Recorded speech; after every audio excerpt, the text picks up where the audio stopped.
Hi guys,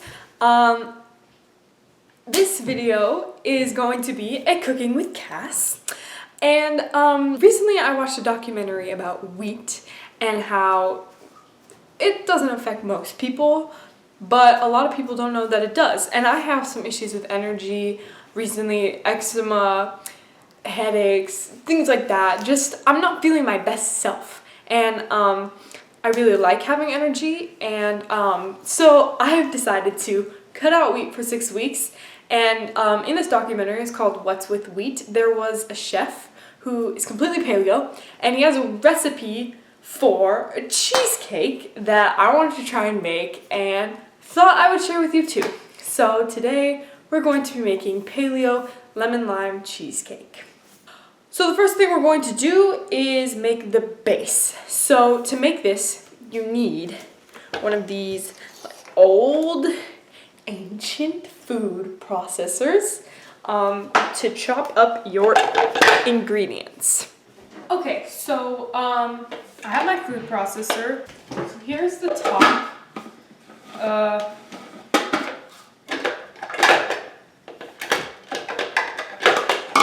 Jesus.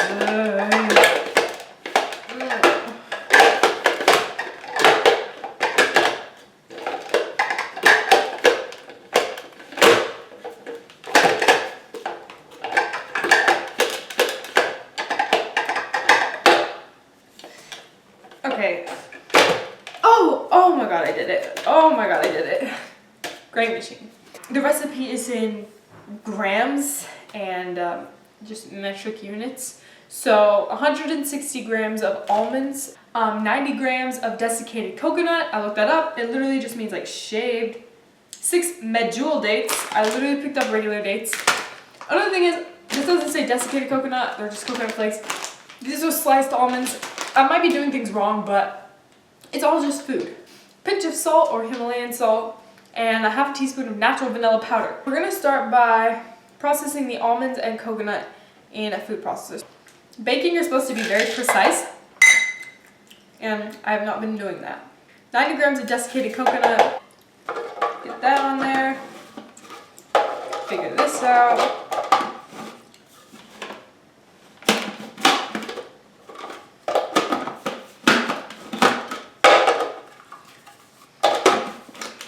Okay, and we're going to process. Process until they're a nice crumble. We're gonna add the dates. Oh god, that means I have to take this off. Add the dates and pulse until the mixture just comes together. Those are really gross.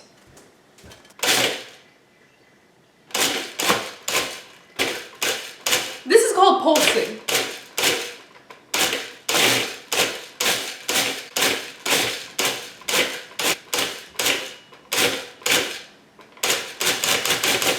Press the mixture firmly and evenly into a springform tin. What they don't say is add the rest of the ingredients, which is half a teaspoon of natural vanilla powder and a pinch of sea salt or Himalayan salt. So I'm just gonna add those anyway. So pinch of this. Oh my god, that is not a pinch. Woo! I don't particularly love salt in my sweet cheesecakey shakes. My sweet shake. My cheesecake. My sweet cheesecake. Now a half a teaspoon of vanilla powder.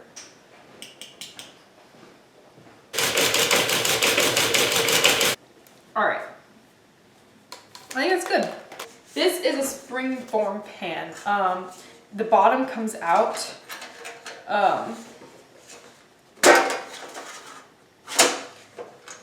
Because in a cheesecake you can't just like pop it out like that. You have to, the base, it's like a pie. Okay, so we're going with the smaller one. It's like a 9-centimeter pan. And we're going to firmly press this evenly into the springform tin. Still gonna taste good, right? That is good. That's good because of the vanilla powder. I should probably add a springe more because it's so good. I mean, it's the perfect flavor right now. Oh shit, that's a lot. but like just to ensure that it's good. The thing about the vanilla powder is you get the vanilla flavoring without the like alcoholiness. I'm just gonna. Oh, see, every time I do that, I collect like a lot. Okay, I'm just gonna like. This isn't working literally at all. Here's gonna be my piece of advice. Don't try to firmly pack it, just lightly do so and hope everything works out. All right, now we're gonna refrigerate it for an hour. That's the thing about this cheesecake is it's a process, and I'll tell you about my cashews in a minute. Okay, 1 hour. As you can probably tell, I have upgraded my food processor. This is literally just a blender. It's a Vitamix actually, but serves the same purpose because we have 440 grams of cashews. So these were a pill because I wanted a cheesecake yesterday and they have to soak overnight. So you get 440 grams of cashews, put them in a bowl of water and you let them soak overnight. We're going to process them.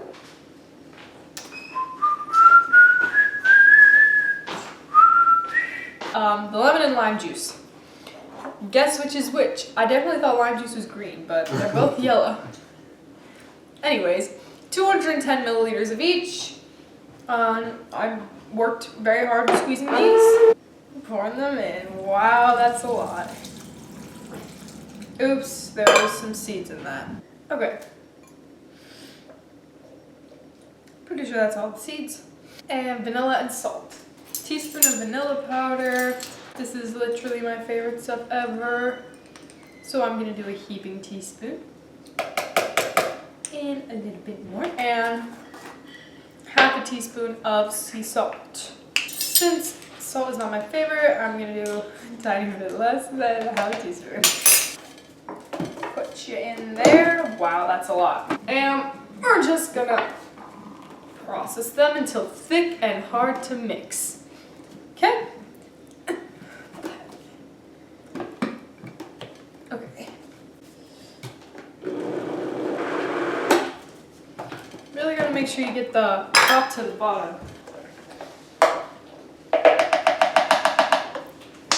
That's a smell.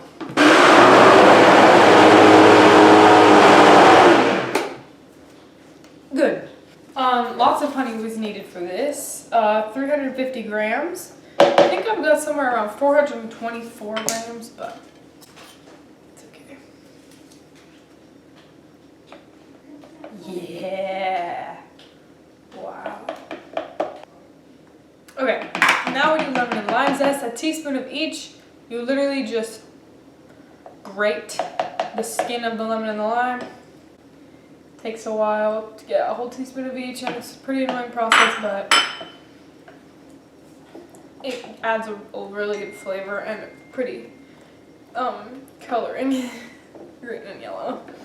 Okay, so I have 250 milliliters of coconut oil, and I'm supposed to have 270. It's okay. Whoa. Now we're going to process until smooth and creamy.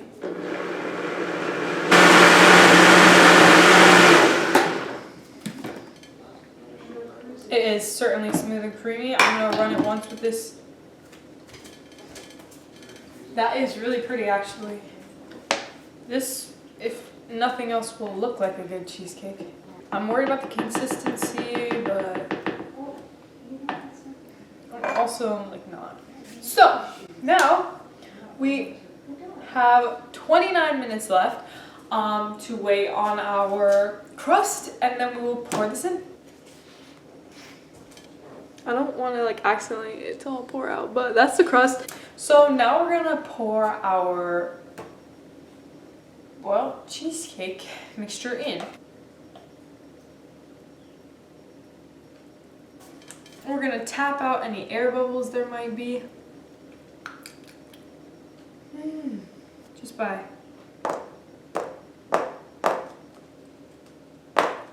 Okay, now we're gonna place it in the freezer for 2 to 4 hours or until firm. I wanted to have a nice flat area because I want it to set right. And that's gonna sit in there for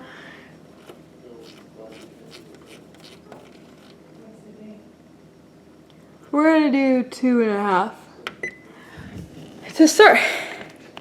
Okay, it has been like almost 3 hours and it is time to pull the cake out of the freezer and put it into the fridge.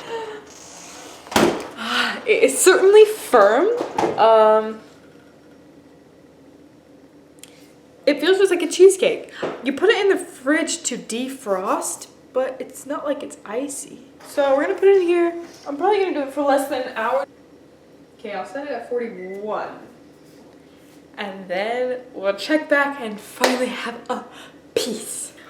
Okay, it is finally freaking time. This is a long process. It's definitely gonna be worth the wait, I hope. So now you're gonna see the magic of a springform pan and why cheesecakers use them.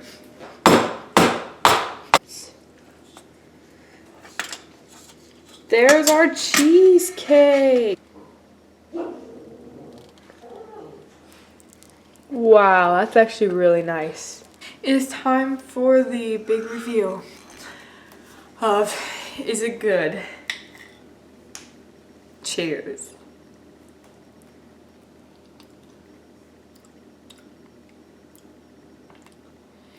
Holy shit. It's just like normal cheesecake. Why? It's all that lemon. It's so good. Take it from someone who loves cheesecake. Me. This is a perfectly fine substitute. I'm not a professional chef or baker. I clearly didn't do everything correctly. This came out fine. The only difference I taste between this and a normal cheesecake is the consistency. This one's a little more wet like that, but this recipe is amazing and you can do it and feel good about eating it. Well, I hope you guys try the recipe and enjoy it, and I'll see you next time.